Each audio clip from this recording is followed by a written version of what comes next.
Selamat datang di video ini. Seorang mantan eksekutif tingkat tinggi di Nissan menyatakan bahwa hibrida adalah jalan menuju neraka dan akan menghancurkan perusahaan seperti Toyota yang percaya bahwa teknologi ini adalah solusi yang tepat. Dia menyebut ini sebagai kesalahan yang dibuat oleh Santis. Santis kemudian menanggapi dengan mengatakan, "Hei, tunggu dulu. Rekor para profesional menunjukkan sesuatu yang luar biasa." Dia menambahkan bahwa meskipun tahun lalu segalanya berjalan baik dan tampak menjanjikan, situasi tiba-tiba berubah kacau dalam waktu singkat. Mari kita pikirkan tentang hal ini, strategi produsen mobil tradisional, khususnya dalam pengembangan mobil hybrid. Mobil hybrid pada dasarnya tidak memerlukan baterai besar. Mobil ini dirancang agar dapat mengisi daya sendiri, meskipun idealnya, mobil hybrid seharusnya juga dapat dicolokkan ke listrik di rumah, misalnya dengan memanfaatkan tenaga surya. Hal ini sangat relevan di Australia, di mana sekitar 4,2 juta rumah tangga, atau sekitar 35%, telah menggunakan panel surya. Namun, kesalahan besar yang dilakukan oleh Toyota dan beberapa perusahaan lain adalah merilis mobil hybrid tanpa fitur plug-in. Bahkan, beberapa eksekutif di Nissan mengakui hal yang sama. Pertempuran antara kendaraan listrik murni, EV, dan powertrain lainnya seperti hybrid adalah isu yang terus berlanjut. Banyak orang yang ragu terhadap EV karena kecemasan akan jarak tempuh, sehingga mereka memilih mobil hybrid. Namun, ketika orang memilih mobil hybrid, mereka biasanya menginginkan teknologi hybrid plug-in, bukan hybrid tradisional. Hybrid plug-in dianggap sebagai solusi sementara bagi banyak orang. Sayangnya, hybrid plug-in memiliki risiko keselamatan yang serius. Data menunjukkan bahwa kebakaran pada kendaraan hybrid plug-in 100 kali lebih mungkin terjadi dalam kecelakaan dibandingkan mobil listrik murni. Ini adalah alasan utama mengapa saya pribadi tidak akan pernah membeli kendaraan jenis ini. Meskipun begitu, produsen mobil tetap berfokus pada pembuatan mobil hybrid dengan biaya rendah, menggunakan baterai kecil, dan memuaskan pasar secara umum. Itulah pendekatan yang diambil Toyota, membuat mobil hybrid dengan baterai kecil untuk menarik perhatian konsumen tanpa mempertimbangkan solusi jangka panjang. Masa Moped, siapa mereka? Masa Moped mengacu pada kelompok orang yang kurang berpendidikan atau kurang informasi, yang seringkali percaya pada mitos atau kesalahpahaman tanpa memverifikasi fakta. Contohnya, mereka percaya baterai kendaraan listrik, EV, mudah meledak. Baterai EV lebih mahal daripada mobil itu sendiri untuk diganti. Baterai EV perlu diganti dalam 4 hingga 5 tahun. Semua hal tersebut sebenarnya tidak benar. Informasi yang benar mudah ditemukan, tetapi masa Moped tetap percaya pada mitos ini. Produsen mobil seperti Toyota memanfaatkan ketidaktahuan ini dengan merilis mobil hybrid murah dengan baterai kecil, karena mereka tahu masa Moped akan membeli produk tersebut. Namun, ini hanya solusi jangka pendek. Ketika masyarakat menjadi lebih terdidik, mereka akan menyadari kekurangan dari strategi ini. Barat kalah dalam industri otomotif. Eksekutif dari Nissan menyatakan bahwa Barat, khususnya Amerika Serikat dan Eropa, kalah dalam perlombaan elektrifikasi global.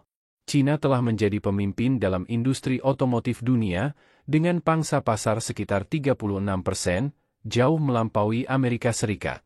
Faktor utama kekalahan ini adalah komitmen lemah pada elektrifikasi. Produsen di Barat terlalu lambat beralih ke kendaraan listrik penuh, EV, dan terus mengandalkan hybrid sebagai strategi transisi.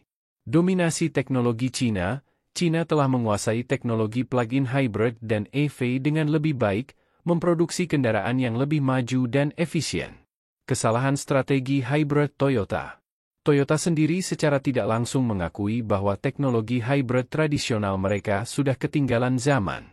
Mereka mulai memperkenalkan sistem hybrid plug-in yang lebih baru dan canggih, tetapi itu baru terjadi setelah teknologi ini sudah lama diterapkan oleh kompetitor seperti BYD, salah satu sistem hybrid plug-in. Sebagai contoh, Toyota menyatakan bahwa mobil hybrid plug-in mereka yang baru didasarkan pada sistem yang telah digunakan oleh produsen lain selama 2 tahun. Ini menunjukkan bahwa produk lama mereka, yang masih dijual saat ini, sudah tidak relevan. Sebelum melanjutkan lebih jauh, Beritahu kami apakah Anda menyukai videonya. Jika ya, silakan klik suka dan bagikan, dan mari kita lanjutkan. Peringatan untuk produsen mobil barat. Eksekutif Nissan menekankan bahwa strategi hybrid tradisional adalah jalan menuju neraka. Semakin lama produsen mobil barat bertahan dalam transisi hybrid tanpa beralih penuh ke EV, semakin besar risiko mereka menjadi tidak kompetitif di pasar global. China, yang sudah memimpin dalam inovasi plug-in hybrid dan EV, terus memperkuat dominasinya dengan dukungan pemerintah dan fokus pada elektrifikasi. Jika Barat tidak mempercepat langkah mereka, maka mereka akan semakin tertinggal. Strategi transisi menggunakan hybrid hanya memberikan keuntungan sementara. Dalam jangka panjang, kendaraan listrik penuh, EV, adalah solusi yang tak terhindarkan. Produsen mobil barat perlu meningkatkan komitmen mereka terhadap elektrifikasi untuk bersaing di pasar global, terutama melawan dominasi China. Kesalahan strategi produsen mobil barat. Produsen mobil di barat menghadapi tantangan karena mereka terlalu banyak menyebar fokus dengan berbagai model kendaraan. Mobil bensin standar, mobil diesel, mobil hybrid standar, mobil plug-in hybrid, mobil listrik penuh, EV. Model bisnis ini tidak efisien dan menyebabkan biaya produksi yang tinggi. Sebagai perbandingan, Palmer dan eksekutif lain mengkritik hybrid sebagai strategi stopgap, transisi sementara yang hanya menunda peralihan penuh ke EV. China, di sisi lain, fokus secara eksklusif pada EV. Ini memungkinkan mereka mempercepat inovasi, meningkatkan efisiensi, dan mengurangi biaya. Dominasi mereka semakin kuat karena strategi ini. Keunggulan teknologi EV China. Produsen mobil China, seperti BYD dan CATL, terus menghadirkan inovasi baterai yang revolusioner. Baterai Golden Brick dan baterai Solid State dengan kepadatan energi 500 Wh per kilogram, tertinggi di dunia. Garansi 1 juta kilometer untuk baterai yang masih mempertahankan 80% kapasitasnya. Paket baterai struktural dan gigacasting untuk menekan biaya produksi. Sebaliknya, produsen mobil barat masih sibuk membicarakan teknologi masa depan mereka tanpa benar-benar menerapkannya. Dominasi China di bidang ini juga didukung oleh subsidi besar-besaran dari pemerintah mereka, yang mencapai $320 miliar sejak 2009. Persaingan ketat di pasar China. Pasar China adalah medan tempur utama dalam industri otomotif. Semua produsen berlomba menurunkan harga dan meningkatkan efisiensi produksi untuk bersaing. Banyak perusahaan yang gagal karena tidak mampu mengikuti tekanan ini, sementara raksasa seperti Tesla, BYD, dan CATL terus mendominasi. China juga telah memperkenalkan desain revolusioner seperti platform skateboard yang mengintegrasikan baterai, motor, dan sistem lainnya, membuat kendaraan lebih efisien. Ini adalah alasan utama mengapa produsen barat tertinggal jauh. Kesimpulan Palmer, dominasi China tidak terbendung. Palmer memuji mobil-mobil China karena menawarkan nilai yang luar biasa. Dia percaya bahwa jika produsen China berhasil bersaing di pasar Eropa, yang dianggap sebagai pasar otomotif paling sulit di dunia, maka mereka akan menjadi tak terkalahkan. Menurut Palmer, strategi hybrid yang diandalkan Barat hanyalah cara untuk menunda transisi ke EV. Sementara itu, China terus memperluas dominasi mereka melalui fokus pada teknologi EV dan inovasi. Pertanyaan untuk Anda. Apakah Anda setuju dengan pandangan Palmer?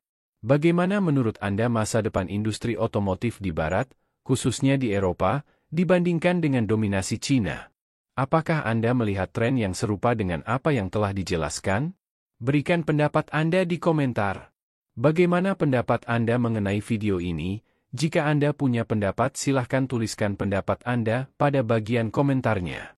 Dan jika Anda suka dengan video ini, silahkan klik like dan subscribe. Dengan begitu kami akan membuat video lainnya untuk Anda semua. Terima kasih dan sekian dulu, dan sampai jumpa di video berikutnya.